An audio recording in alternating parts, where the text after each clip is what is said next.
Now you have to mourn. You have to suffer. You have to survive her. There are moments in life when everything goes quiet. When the noise of the world fades and you're left with one haunting question: what am I doing here? You wake up one morning and nothing feels the same. The things that once brought you joy now feel distant. You look around and somehow life seems to have lost its color. You try to find meaning in work, in success, in people, but deep down something still feels empty.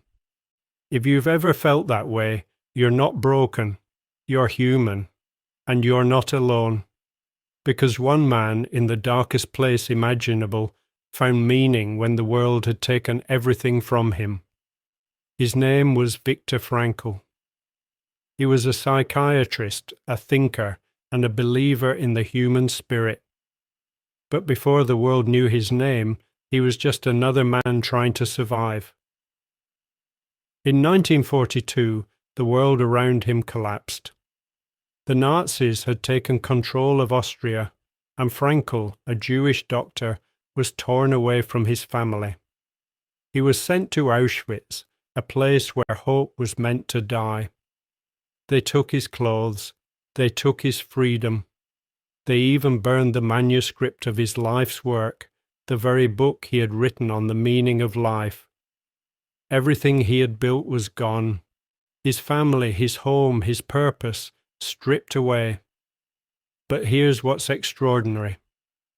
Even in the middle of that nightmare, Viktor Frankl refused to let go of one thing: his mind. He realized something the world still struggles to understand: that while everything can be taken from you, your money, your reputation, your health, even your freedom, there is one freedom no one can ever take away: the freedom to choose your attitude. Everything can be taken from a man but one thing, the last of the human freedoms, to choose one's attitude in any given set of circumstances, to choose one's own way. In that concentration camp, where death surrounded him every day, Frankl began to watch. He studied how men behaved under suffering. He saw some lose hope and die quickly, but others who held on to meaning survived longer. He noticed that the difference was not in their strength, not in their intelligence, but in their purpose. Those who had a reason to live could bear almost any how. Frankl himself found his meaning in imagining his wife, in picturing her face, in remembering her smile. Even though he didn't know if she was alive, the thought of love kept him alive. He said, "The salvation of man is through love and in love." That single thought, the idea that love still existed, gave him strength. Every day he would walk through the freezing fields, his body weak, his stomach empty, and in his mind he would give lectures, as if he were back in his university, teaching students about the psychology of suffering. He kept a vision alive in his mind. He imagined a future where he would stand before others and share what he had learned. And that vision became his purpose. Viktor Frankl discovered that the human spirit is far stronger than we imagine. Even when stripped of everything, a person can rise above circumstances if they hold on to meaning. He realized that we don't need a comfortable life, we need a meaningful one.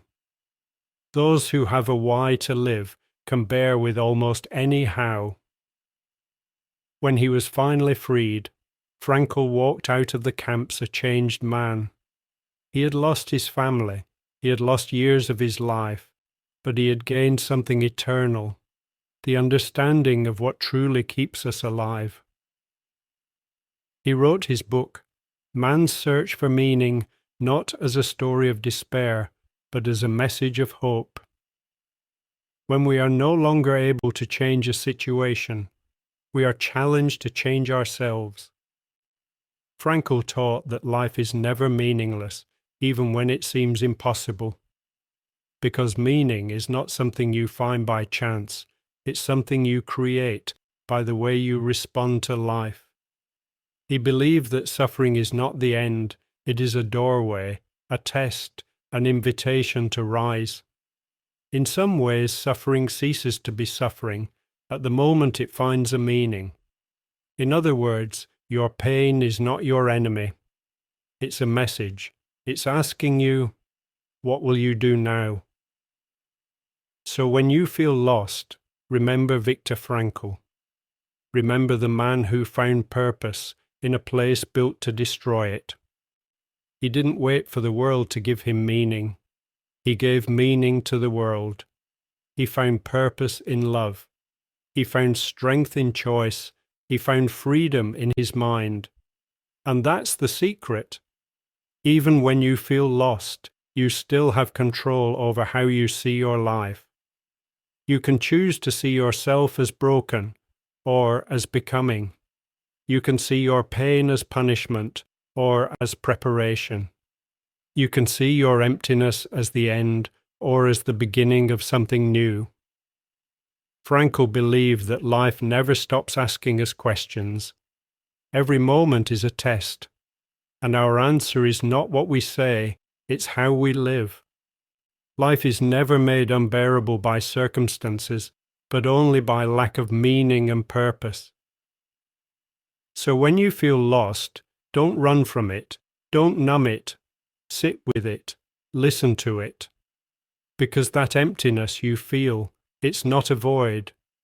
It's a space being cleared for something greater to enter. Frankl's life teaches us that even in darkness, meaning is still possible. Hope is still possible. Growth is still possible. And one day you'll look back and realize that this moment, this very season of being lost, was the moment your purpose began to take shape. What is to give light must endure burning. That means you cannot shine without first passing through fire. You cannot grow strong without first being broken open. Your pain does not define you. Your response to it does. So today ask yourself, what does this moment mean? What lesson is life trying to teach me? And how can I choose to rise? Because that's where your power is. That's where your meaning begins. And that's how you find your way, not by escaping the darkness, but by walking through it with purpose in your heart.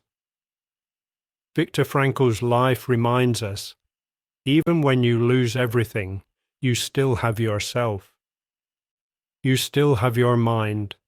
You still have your ability to choose meaning. So when you feel lost, remember, you are not without direction. You are being redirected. You are not lost. You are becoming. And one day you will thank this darkness for showing you your light.